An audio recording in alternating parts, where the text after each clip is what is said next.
What up, YouTube? It's your boy Jarrell coming to you from Colossal Boxing Talk, and I want to talk briefly about a potential fight that's in the works between Thomas Durlome and Karim Mayfield. You know, in this corner you have Thomas Durlome, a highly decorated Puerto Rican amateur that was on the rise before, he hit a bump in the road when he met Carlos Abreu. I felt personally that he was rushed into that fight prematurely. He wasn't ready. He still needed some more, growth and experience before he take on that type of fighter. But he went into that fight. He was confident, of course, but everybody, fans, media, even his corner probably had to know that was going to be a big step up. If he would have passed it, it'd been great, but he didn't pass it. Nothing to be ashamed about. He was just rushed and he was beaten by the better man. By the name of Carlos Abreu, a big puncher from Argentina. Ever since that, that setback, he's, went on to win 4 straight fights, and he's now made one of the best, choices he can make in switching trainers and from his old trainer and going to Robert Garcia. We all know Robert Garcia. He was a former champion himself, and he's turned himself into a great young fighter. He has a great young trainer. I'm sorry about that. He has a deep stable. He trains Donito Denier, his younger brother, Mikey Garcia, who's a very good fighter. He trains Brandon Rios and Marcos Maidana. And he's definitely made improvements with each of those guys, especially Maidana. Especially what he performed against Bronner, but I expect big things from that duo. He will have Durlome mentally and physically ready to go. Durlome has a lot of, talent. He can be a very special fighter. He has big power. He has very good boxing skills. He just needs to put it together. And I think Robert Garcia will bring the best out of him.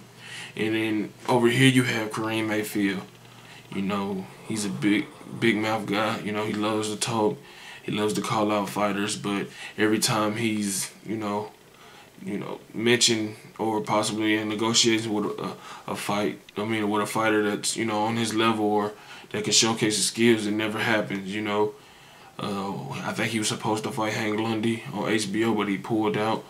I heard he wanted to fight Danny Garcia, but that obviously didn't happen for reasons we all know. He's with Top Rank, Danny Garcia's with Golden Boy. But now he's getting a chance to fight, a up-and-coming prospect, borderline contender, in Thomas Durlome, who's very talented, as I said before, and is very strong.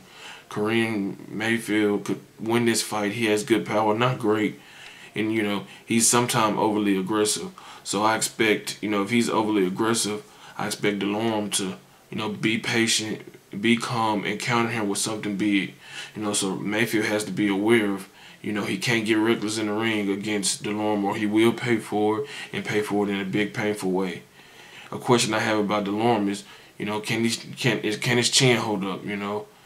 Mayfield is not the biggest puncher, but he's a very good puncher, and he's aggressive, so he's not going to just throw one shot. He's going to throw 2 or 3 shots trying to get you out of there.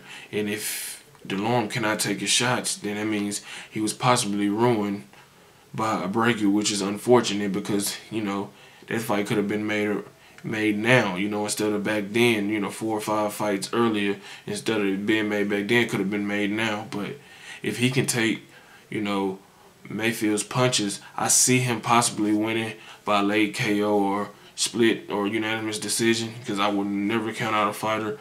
Karim Mayfield is very talented. He seems to be hungry. He says he wants to fight the best, and this is a step in the right direction. So, if that fight gets materialized, I will give you a definite prediction. But those are just my quick early thoughts on that potential fight. You can like our page at Facebook at Colossal Boxing Talk. Also, make sure to like, comment, and subscribe to our YouTube channel. Until next time, I'm out. Peace.